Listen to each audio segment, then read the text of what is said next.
Olá pessoal, tudo bem? Dando continuidade então ao estudo, finalizamos o assunto de soluções na semana anterior e agora a gente vai falar, de propriedades coligativas, capítulo 2 do livro verde que estamos usando em sala de aula.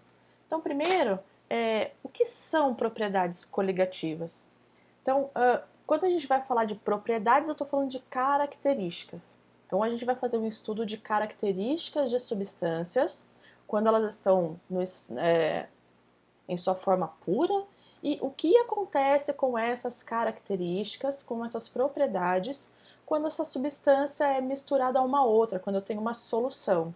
Por exemplo, vou falar em propriedades, em características, vamos lembrar de ponto de fusão e ponto de ebulição lá do primeiro ano. Então, o ponto de ebulição da água é 100 graus Celsius. Mas se eu pegar sal e colocar na água, será que continua sendo 100 graus Celsius? Será que modifica? E se modifica, será que aumenta? Será que diminui? Então, são essas propriedades que a gente vai estudar e o que acontece com essas propriedades quando a gente mistura substâncias.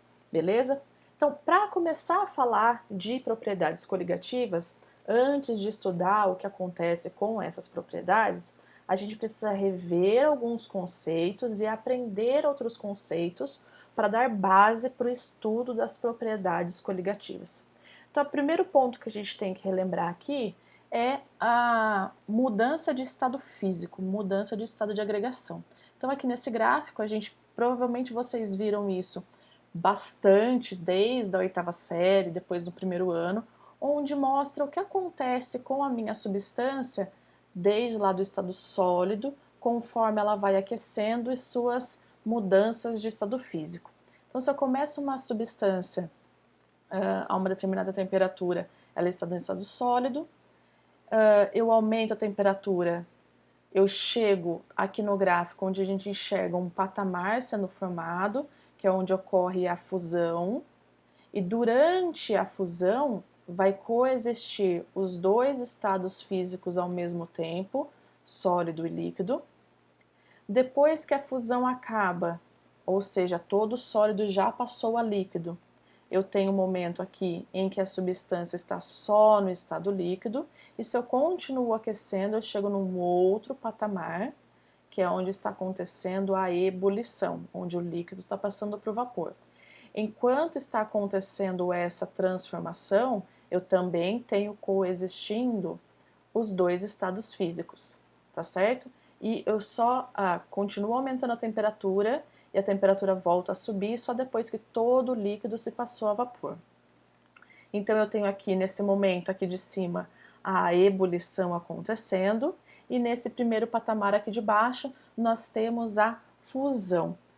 É importante ressaltar aqui que sempre quando a gente fala em temperatura de fusão, temperatura de ebulição, nós vamos citar a que pressão essas temperaturas foram medidas, tá? Ou seja, essas propriedades, temperatura de ebulição e temperatura de fusão, elas vão sempre depender da pressão atmosférica. Então, é sempre uma determinada pressão. Quando eu falo que a água pura, ela tem uma temperatura de ebulição igual a 100 graus Celsius, essa temperatura ela vai ser em uma pressão de 1 atmosfera, ou 760 milímetros de mercúrio, tá certo? Então, sempre quando eu falo de temperatura de ebulição, de ponto de ebulição, este valor ele vai estar associado a uma determinada pressão, ok? E daí, estudos foram feitos para saber qual é a relação, o que acontece com a minha temperatura de ebulição quando eu aumento ou quando eu diminuo a pressão atmosférica. E nesse quadro, a gente consegue identificar, que essa variação ela acontece, ou seja, a variação da temperatura de ebulição, ela vai acontecer se eu variar a pressão atmosférica também. E daí fica a pergunta, será que eu consigo ferver a água sem colocar fogo, sem fornecer energia? A resposta é sim. Então a gente percebe aqui que 760 milímetros de mercúrio é o nível do mar, é 1 atm, que é quando a gente tem a temperatura de ebulição igual a 100 graus Celsius. Mas a gente percebe que se essa pressão ela aumenta, a temperatura de ebulição aumenta também, tá? E se a pressão diminui, a temperatura de ebulição diminui também. Por quê? Porque a pressão ela vai funcionar como se ela segurasse as moléculas do líquido onde eles estão. Então, quanto maior for a pressão, mais difícil vai ser para as moléculas saírem do estado líquido e passarem a vapor. Então, quanto maior a pressão, maior a temperatura que deve ser alcançada para fazer com que rompa essa barreira da pressão e passe de líquido para vapor. Beleza? Muito bem, vamos então continuar. Então, o que a gente tem? Que reduzindo a pressão da superfície da água, as moléculas podem passar da fase de vapor sem aquecimento, e daí a gente vai ver um vídeo para verificar que isso realmente acontece, né? Então, nesse vídeo, uma certa quantidade de água vai ser colocada numa bomba de vácuo. O que acontece numa bomba de vácuo? Eu retiro o ar que está dentro do meu recipiente. Se eu retiro, né, o ar que está ali dentro do recipiente, eu diminuo a pressão. Diminuindo a pressão, o que acontece com a temperatura de ebulição? Isso, diminui também. Então, a gente vai poder observar aqui que a água vai começar a ferver, mas a temperatura não vai ser alterada, tá certo? O vídeo vai estar acelerado para a gente não conseguir verificar isso de forma mais rápida, tá certo? Vamos lá.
Muito bem. Então, com esse exemplo, a gente conseguiu responder a pergunta inicial, né, de que sim, dá para ferver a água sem aquecer a água, né? Ou isso, na verdade, é uma realidade para qualquer líquido, não só para a água, certo?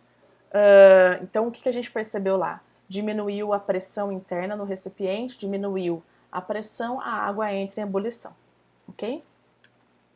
Então, o que nós temos aqui para finalizar esse primeiro momento? Que mantendo-se a pressão constante, então se eu considerar a pressão ao nível do mar, eu consigo ferver a água se eu aumentar a temperatura. Agora, se eu manter a temperatura fixa, eu consigo fazer a água ferver, diminuindo a pressão de onde se encontra o meu líquido. Então, para estudar, para fazer esses estudos das propriedades, a gente estuda o diagrama de fases. Diagrama de fases, ele vai ser um gráfico de cada substância vai ter o seu diagrama de fases, onde ele mostra para a gente, em pares de pressão e temperatura, qual o estado físico que essa substância vai estar, tá? Então, o diagrama, ele vai ter sempre mais ou menos este perfil que a gente está vendo nesse diagrama de fases aqui. Então, nós temos essas três regiões do diagrama de fases, ok? Onde, se eu tiver qualquer ponto nesta região aqui, eu vou ter a substância no estado sólido. Então, determinada pressão e determinada temperatura, e este ponto estiver nessa região do diagrama de fases, eu tenho a substância no estado sólido.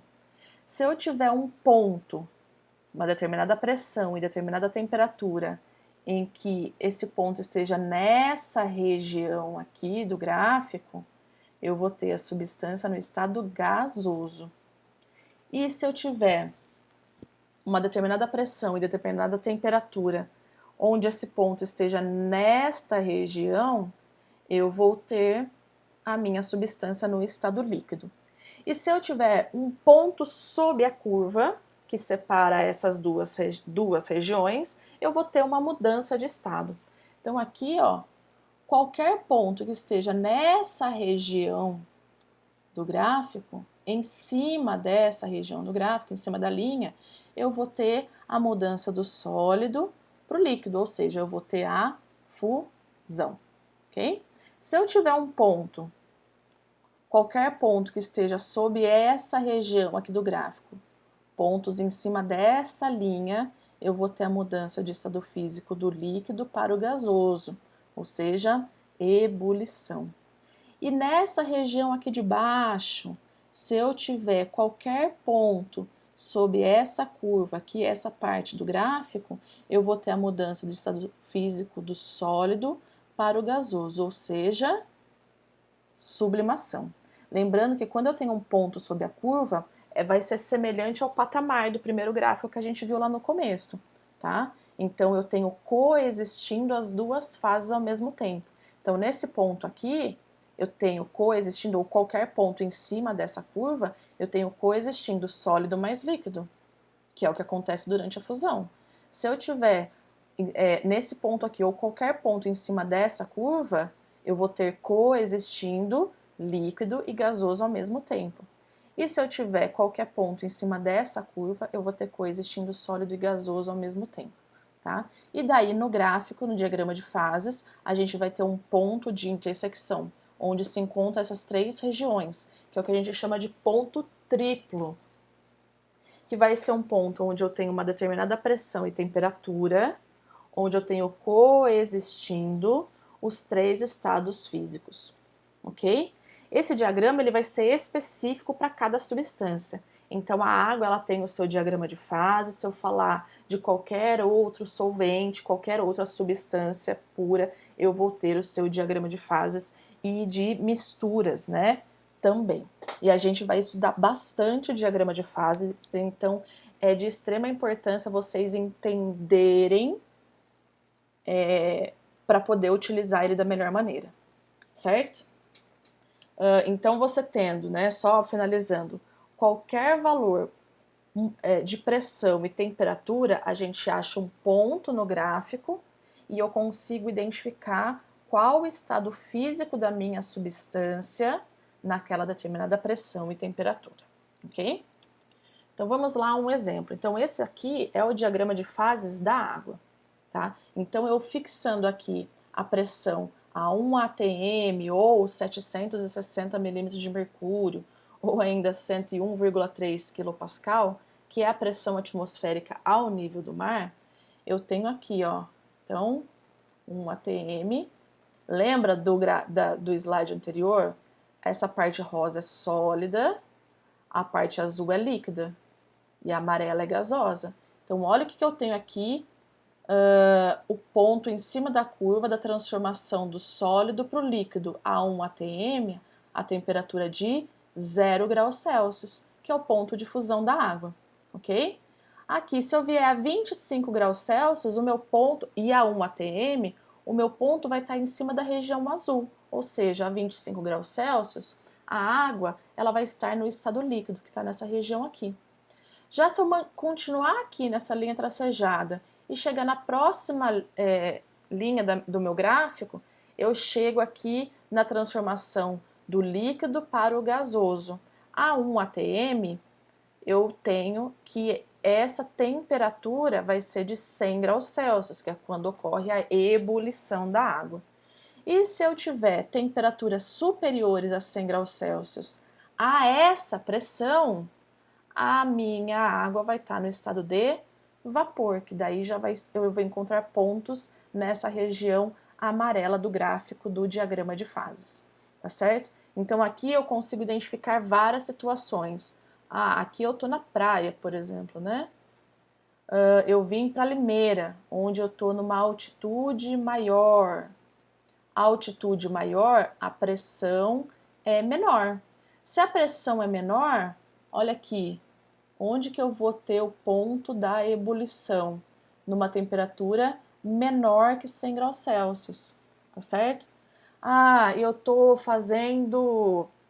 cozinhando feijão na panela de pressão. Panela de pressão, eu tenho uma pressão muito alta lá dentro. Uma pressão maior,